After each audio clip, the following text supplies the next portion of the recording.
We are here at the March for Life West Coast version, joining our brothers and sisters in Washington and Los Angeles and elsewhere on the anniversary of Roe v. Wade, January 1973 decision, which legalized abortion and gave us the unlimited abortion license in all 50 states at the federal level. Making our way through a very happy, family-oriented crowd, a lot of smiles. There's kind of a joy in the air. People are glad to be here. We're looking to connect with some of the speakers who are soon to follow. I'm sure we'll run into people that we'll want to say a few words with and get their take on the day and what's at stake and how the pro-life effort is going locally and nationally. Hope to catch up with Father Frank Pavone, head and founder of Priests for Life. Abby Johnson, who wrote Unplanned, her story of exiting the abortion industry and her work as a former director of Planned Parenthood in Texas, now the subject of a motion picture of the same title. So hope to connect with Abby. And also Reverend Walter Hoye, with whom we're going to do a more in-depth interview in a couple of weeks on his story. He has a new book by Ignatius Press called Black and Pro-Life in America, the incarceration and exoneration of Walter Hoye. Great guy, doing great work with Protestant, mainly black pastors. So let's see who we can see and hear who we can hear. So is there anyone here from the Central Valley? How about North Bay? How about South Bay? Woo! How about Southern California? Woo! In particular, is there any lifeguards here from San Diego? Woo! Yeah. All right. Say yes. And then anybody here from San Francisco? East Bay. Did I not say East Bay? Sorry. It happens when you're from the city. You kind of forget sometimes. So here we are walking the March for Life, All right. Woo! making introductions. Connecticut. I want to go there to the front. Sacramento.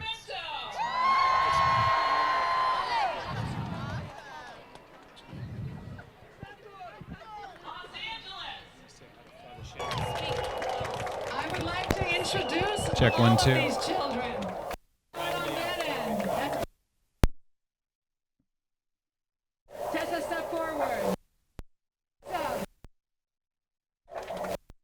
Her Ann and her mom, Olivia. Mary These are Catherine 7 and her women mom, Claire. with babies in the womb And with actually, ultrasound Mary Catherine equipment was due set up yesterday. close to the microphones so that Baby thousands and thousands of Johnson people and can her hear mom, Abby. the heartbeat. Maria Victoria and her mom Patricia. Florence Rose and her mom Emily. And baby Chandler and his or her mom Tiana.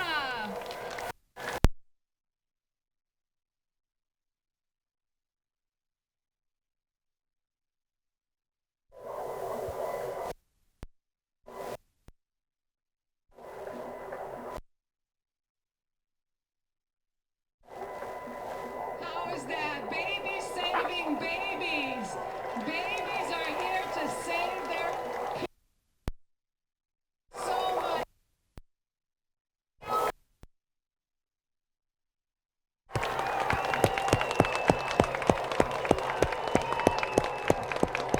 come on, it's for the best.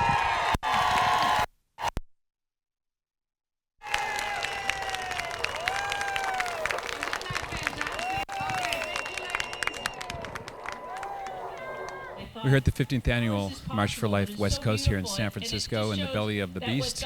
We're blocks away from where a lot of bad things were started, from the drug culture to all the sexual license of the sexual revolution began right here, not just California but San Francisco. So it's important that this event, this peaceful march, full with so many happy people, is going down here.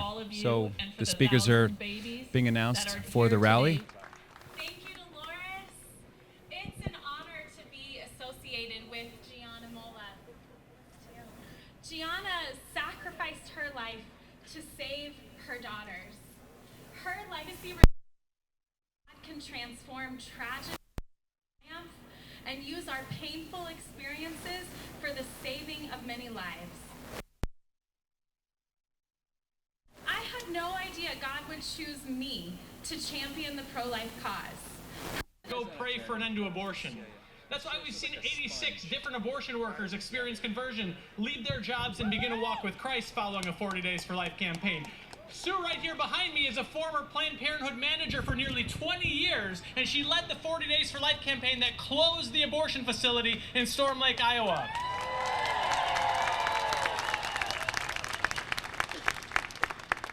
86 former abortion workers are proof that there is nobody beyond the reach of God's grace. There is nobody beyond the power of prayer. Look, we see division everywhere, and here we see women and men who don't just support abortion on an intellectual level, they earn their entire livelihoods off of it. When they experience conversion, we know that God is all-powerful. We also know 99 different abortion centers that have closed their doors once and for all and gone out of business following a 40 Days for Life campaign. Who's got 100 in your community?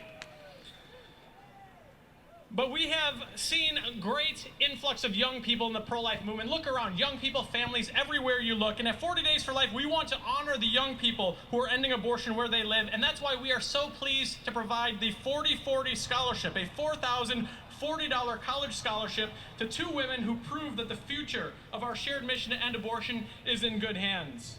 Morgan English is a second-year student majoring in accounting at the University of Florida. She is a sidewalk counselor, the Respect Life coordinator at Catholic Gators, and this past fall she led Gainesville, Florida on a 40-day campaign of prayer and fasting, community outreach, and peaceful vigil to end abortion. Morgan, congratulations. And Anna Green is a junior majoring in biology at the University of Idaho, the president of Students for Life in Idaho. She has attended this Walk for Life before. Hey, this is Patrick Coffin at the 15th Annual March for Life here in San Francisco, California. I'm with my good friend, Reverend Walter Hoye, America. Absolutely, and yes, you're a great friend of mine. Well, listen, you took a long time to write this book. You did the time in, what, I want to say 2009. Did it take a long time to kind of focus on the story you really wanted to tell? Well, people have been asking me to tell the story. I kept saying no, but Robert Article, the actually author of the book, at Ignatius Press, did a great job. I trust him, and the story is just riveting.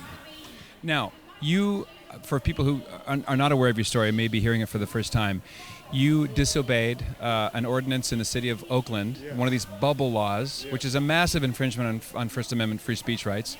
You ignored it. Now, what kind of behavior did you exhibit? Were you violent? Did you throw things? Were you judgmental? Did you jump up and down? What was the trigger that landed you in jail? The trigger was I was standing on a public sidewalk in front of an abortion clinic holding a sign that says, God loves you and your baby, let us help you. And the problem was the women were stopping and getting the help they needed. And that got to be a problem for the abortion clinic. So the fact that you were effective put the attention on the wrong spot, and so you had to be a scapegoat. Absolutely, absolutely. There was one day when there was about 27 appointments during that 2-hour time span that I was only out there one day a week, but they were all coming to get the help from a preacher on the sidewalk helping. You've reached out to other black Christian leaders. Brothers, we need to talk is your very charming tagline. What reaction do you get from pastors who are either too afraid to preach on it or think that they're going to be rejected? Like, what's the engagement? How does that go usually? Well, actually, we're really quite successful at that. Israel Life Foundation is dedicated to that. And when I talk to the brothers, I help them understand how to get involved in the pro-life movement, and I give them strategies that can work in their local congregation. Why do you think so few people know that Planned Parenthood and other tentacles of the abortion industry target black, Latino, other minority areas of certain cities? Because there's I guess they perceive them to be a rich customer base, right? Absolutely. There's no question there's targeting going on. The numbers speak for themselves. I'm talking about numbers from the abortion industry. So we're working to put that gap and take it away and make it plain so that the pastors know exactly what's going on. Were you always pro-life? No, I wasn't, but the birth of my firstborn son changed all of that.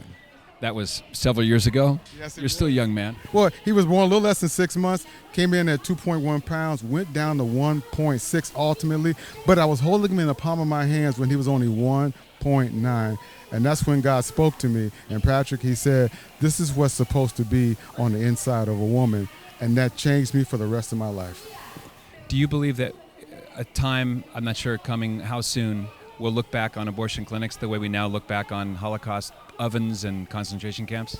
There's no question about that. They're losing and they know it, and we're going to ride this God-given wave all the way to victory.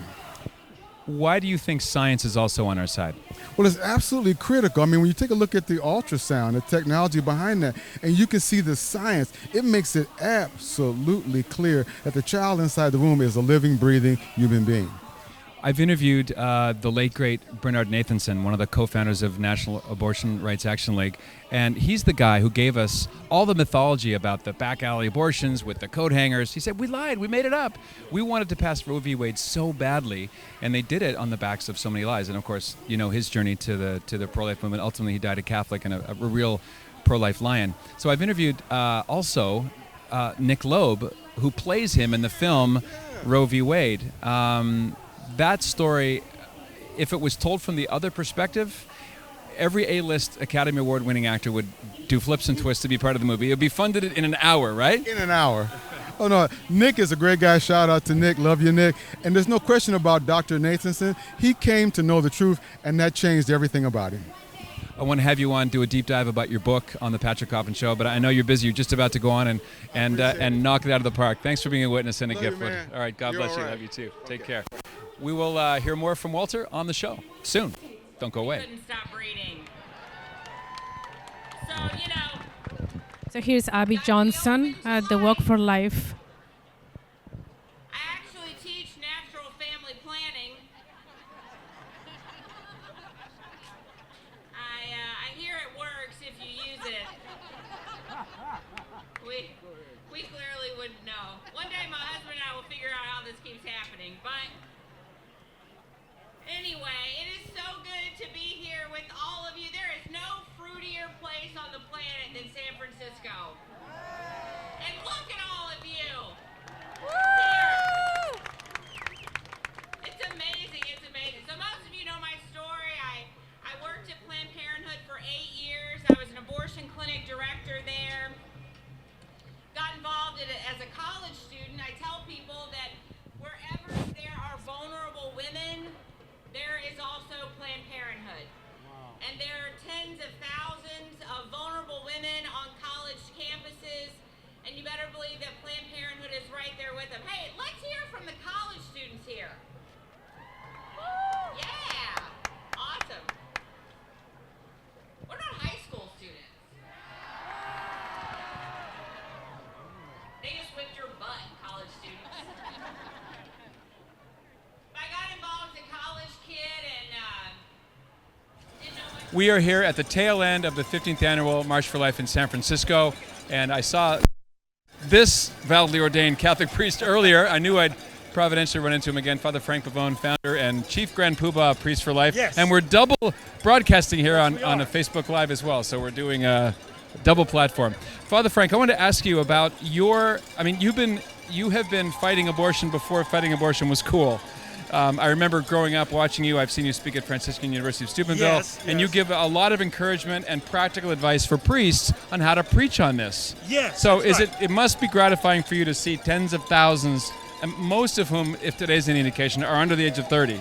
You know, and so many of them are, like you said, it comes with, when we've been down the road of legal abortion so long, I'll tell you what motivates a lot of these people. They see the faces among their friends, among some of their family members, of the grief and the pain that abortion brings.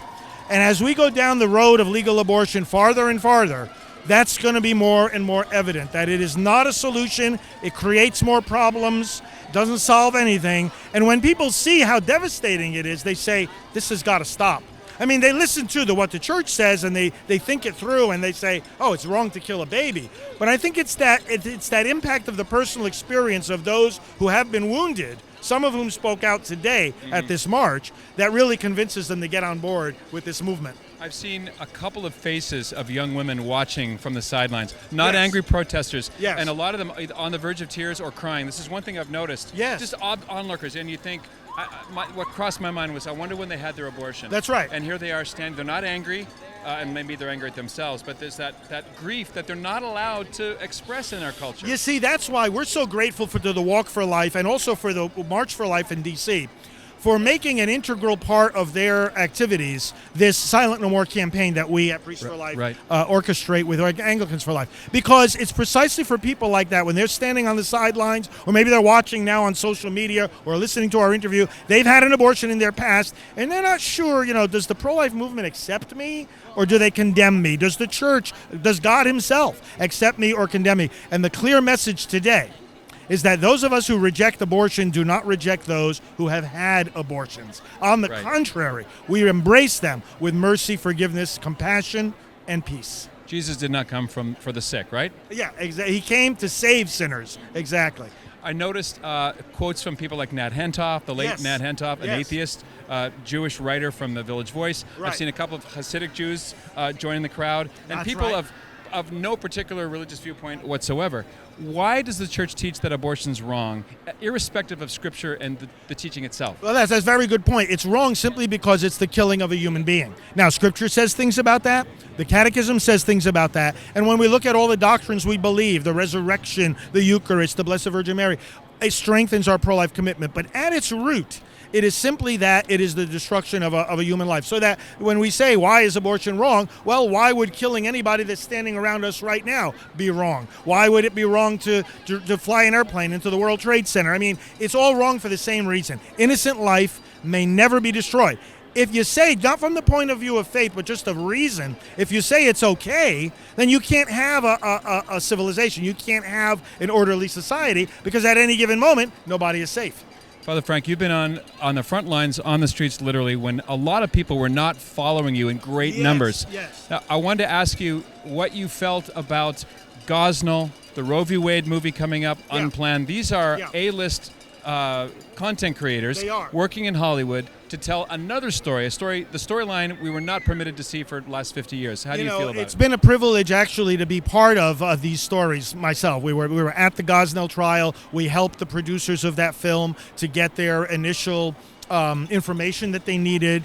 Same thing with Roe v. Wade. We're helping the producers of that. And as far as Unplanned, Abby was reached out to me shortly after she came out of the abortion industry. And what we're seeing here again is a version of what I was saying before, that the longer we go on with abortion, the truth cannot be hidden forever. They said that in the civil rights movement. No lie can live forever. And that's what's happening. The impact of abortion on those who do abortions. Gosnell, I mean, the out-of-control abortion industry, not only is it legal, but the abortion industry is breaking all kinds of other laws and is a completely unregulated, out-of-control, corrupt industry. That's what the Gosnell film shows.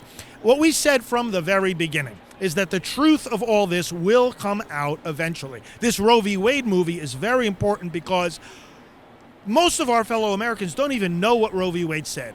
They might think they have an opinion about it, but when they find out, A, how it came about, and B, what it actually says, that abortion should be allowed throughout pregnancy, they don't want that. Right. They don't want that. They've never wanted that. And so this is going to be, we're at a very good moment now with all these films coming out at once. I was telling this to Abby earlier today. You can argue with an argument, but you can't really argue with someone's story. Their testimony is really what happened to them. It is what it is. It's what happened to them, and all we can do is listen and say, okay, what can I learn from this? Right. And, we work with a group called Society of Centurions. It was founded by a Canadian psychiatrist, Philip Ney. And so I've been working in this arena also from the very beginning of my work with Priests for Life, helping these people like Abby, like those who have gone before her, who have come out of the abortion industry. I work with Dr. Bernard Nathanson back in the day. I was honored to do one of his last interviews. Were you really? Yeah, I was, yeah, wasn't he something? He was, in the true affectionate sense, he was a character. Yeah. He oversaw a lot of darkness, a lot of death, He did. and was very frank about his own involvement, his own guilt. Right. And when I asked him about the blood that he spilled, and he said, Patrick, doesn't compare to the blood Christ spilled for me.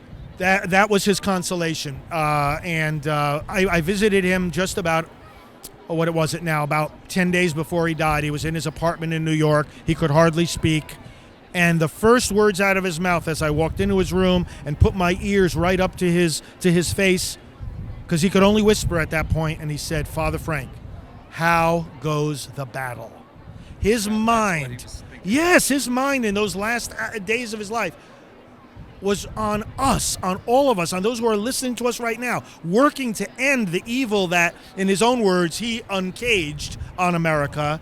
His mind, his heart was with us, and it still is, from heaven, saying, keep fighting on, keep revealing the truth, because that's what he did for the greater part of his life, right? Once he was converted, he said, I have to rip the mask off of the abortion industry, and that is what we need to continue doing as well. A lot of times people want to sanitize it. They want to fight it in a comfortable mode. They want to fight it by sometimes not even saying the word. They want to fight it without even describing it. They don't want to see the ugly, bloody photos. But you know what? We have to rip the veil off of abortion. And a lot of that is everything we've been talking about today, the powerful words we heard at the rally today, and the message of these movies is exactly that. He says, hey, we're not going to solve this until we look at it in the face with honesty and stop hiding it, stop letting the other side hide it. It's the amazing thing about abortion is those who promote it, they promote it by hiding it. They don't want to talk about it. They don't want us to see it, and yet they think it should be accepted. And to tell the truth about it. Last question. When you first got to know Norma McCorvey, yes. the Roe of Roe v. Wade, yes. most people have no idea that Norma actually never had an abortion. She it's never one of the had an ironies abortion. of history. She never had an abortion. In fact, when it was first suggested to her that she should have an abortion, she didn't even know what the word meant. She had to go look it up in the dictionary. She just wanted help. What do I do? I'm pregnant for the third time. I don't know anything. And these attorneys, Sarah Weddington, is still around. She was standing with the governor of New York the other day as they expanded their abortion laws. They manipulated her. They used her. Right. And again, she too, to her last days, worked so hard to end abortion, expose the truth, and reverse Roe versus Wade. She was a wonderful woman. I was privileged to receive her into the Catholic Church. And on that day, I gave her first communion, and she said, and I said to her at the end of the Mass, now you've been reunited with the babies that were killed because of this decision. And in Christ, in his Eucharist especially, he unites all humanity back to God. So it's a beautiful consolation, and we remember Norma today. Wonderful. Priestsforlife.org. Priestsforlife.org. Father Frank Pavone, thanks for your priesthood. Thank you. All right, thanks for doing the double interview here. This is wonderful. Awesome. All right, Thank God you for bless. your All work. right, thanks for being here. All right. Thank you. We'll see if we can capture some other testimonies. If there's someone from the other side we can talk to, I'll be happy to. So until then, witty saying that somehow wraps it up and yet leaves room for the end. Congratulations on baby. Is it 18? Baby 19, 20? Maybe 25. No, baby. Seeing and multiplying. I am always pregnant. I am perpetually pregnant. Have you inside the Parenthood walls, you think is and here you are, fast forward us, and now a film about you and your story? I know, it's crazy. You know, it's just funny though. It shows like how God can really take any nastiness in our life and use it for something good. And no, it's crazy. Actually, in the film, there's a scene where I say, no, I've already told Doug we are one and done. And everybody that knows me just busts out laughing every time they hear it. So, you know, life changes. It changes quickly sometimes. And God's at the center of it. So why do you think it's important to be here in San Francisco? I mean, we're literally on the street. This is one of the most beautiful, the symbol of Caesar's power. Why is it important for people not to just be pro-life, but to do pro-life in places like this? You know, I think it's really important, actually, that we come together as a pro-life community, that we're in fellowship together, that we're encouraging each other. I think a lot of times, especially in places like California and even D.C., New York, different places like that, it can feel really burdensome, you know, and you feel alone, like I'm doing this by myself, and sometimes you just feel like you want to give up, you want to quit. Am I even making a difference? And you see tens of thousands of people here and you're like, no, I am not doing this alone. We're doing this together. It gives you a sense of community, and it just gives you the fire to keep going and to not be discouraged. Unplanned opens the end of March. I've interviewed Andrew Clavin, who wrote Gosnell, co-wrote, Nick Loeb, the Roe v. Wade movie that's not out. All of these movies, including yours, have one thing in common. Banned on social media, all kinds of white noise, excuses, deplatforming. If it was told from the other side, like if you were a pro-lifer who went to the other side and began working for the abortion industry, the movie would be, it would be funded in a day, right? And Meryl Streep and all of them would be lining up. Yeah. What's it like being at the sort of the, well, you're not the star, but you're the subject of it. What's it like as an observer, seeing this thing go from 0 to 1? You know, it's sort of fun, actually. Like, I guess. And I'm always up for a challenge. And you know, the good thing about Unplanned is that money. We do have money to back this film. It's not a film. It's and I mean, money talks, right? And so different news stations, and I mean, news stations are going to do you a favor, right? Right. And so we have that, and so I feel like we are going to get pretty good exposure of the film, and trailer's going to drop soon, and it's just going to be exciting. It's hard to argue with a story. You can argue with an argument, but it's just you unspoiling on what really happened to you. You just told an anecdote about a pro-choice writer who went into a screening and had to walk out 5 minutes for people who weren't here live. Yeah. Why do you think someone doesn't want to just get the whole story around, their arms around the whole story? Because it's true. I don't know. I think it's, you know, truth is hard. And it's hard when you've believed something for so long. It was hard for me, you know, when I walked out of Planned Parenthood. I was like, am I really going to say that 8 years of my life was wrong? Like, that I was wrong for 8 years? I mean, that sucks. I mean, that's hard to admit, you know? And so I think people would rather just bury the truth and not believe the truth. Because that's easier. It's easier to just go with the flow and be blissfully ignorant, willfully ignorant, than actually face the truth and have to admit that you were wrong. What's your goal for the movie? My goal for the movie is conversion, healing. That's it. We have a really robust plan to help men and women who have been affected by abortion in real time. They can be connected with Cathedral. Really important to us that we're providing a component. Conversion for people who work in people who are on the fence, people who are, I think, one this tragedy. It's not overdrawn. And so the hope is that they'll say, wait a minute, maybe there is some truth here, and maybe I need to read. Last question. A lot of young people, say under 30, don't know who Betty Friedan is. They don't know about the second wave feminism. They don't know about the silly 60s. I mean, here we are in the heart of it all, San Francisco. Why do you think a film like Unplanned can be it's a set of evidence, but coming at it from a point of view of drama, based on a true story, as a way of expressing the pro-life position without browbeating or catechism thumping? Yeah, I think one thing that's great about Unplanned is that it shows like the systemic abuse of the abortion industry. And so it's going to show, you know, these second, third wave, now we're sort of into fourth wave feminism. It's going to show these secular feminists that what's happening in abortion clinics is not pro-woman. It's actually anti-woman. It is the antithesis of what feminism is supposed to be. And I hope it really wakes them up to that truth that women are being hurt. They're being exploited. They are being manipulated. They're being coerced. And that's not true freedom, and that's not true feminism. Abby, good luck. Congratulations, especially on number 8. Thank you. I'll see you again. I can't wait to see the film. All right. In the meantime, be a saint. Dramatic pause. What else is there? Yes, we do. We love babies. How about you?